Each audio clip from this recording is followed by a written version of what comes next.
हा आमचा MIDCने निवासी विभाग वसवलेला आहे.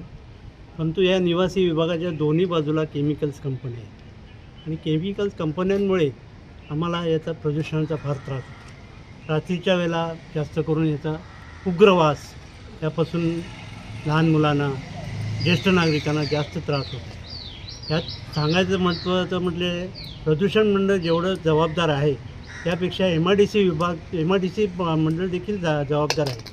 कारण तसं बघायला गेलं तर ह्या ज्या पावसाळी गटर इथे आहेत बांधलेली MIDC, या पावसाळी गटरमध्ये पावसाळीत पाणी यायला पाहिजे, परंतु याच्यात आत्ता देखील पाणी आहे काही ठिकाणी.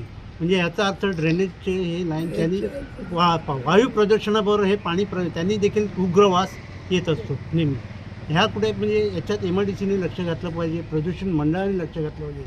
आता तर पुढे आता निवडणुका येतच आहेत लोकसभेच्या. ह्या बाबतीत जर काही ठोस काही निर्णय नाही घेतला तर येणाऱ्या निवडणुकीत आम्ही येणाऱ्या उमेदवारांना हा प्रश्न विचारणार की याबाबत आपण काय करणार आणि नागरिकांना या सुविधा कशा मिळतील आणि यामधून नागरिकांची सुटका कशी होईल प्रदूषणातून, याचा विचार नागरिक इथले करणार आहे. याच्या संदर्भात काय आपण पत्रव्यवहार केला? या संदर्भात आम्ही आत्ताच थोडंसं एक निवेदन बनवून प्रदूषण मंडळाला, MIDCला, मंत्र्यांना देणार आहोत. त्यातील जास्तीत जास्त नागरिकांच्या सह्या गोळा करत आहोत. आत्तापर्यंत जवळ 500-600 लोकांच्या नागरिकांच्या सह्या गोळा झाल्या आहेत. अजूनही सह्या गोळा करण्याचं काम सुरू आहे आणि या सह्या गोळा करून नागरिकांच्या सह्यांचं निवेदन प्रत्येक प्राधिकरणाला देण्यात येणार. त्यातून काय निष्पन्न होते ते बघायचं.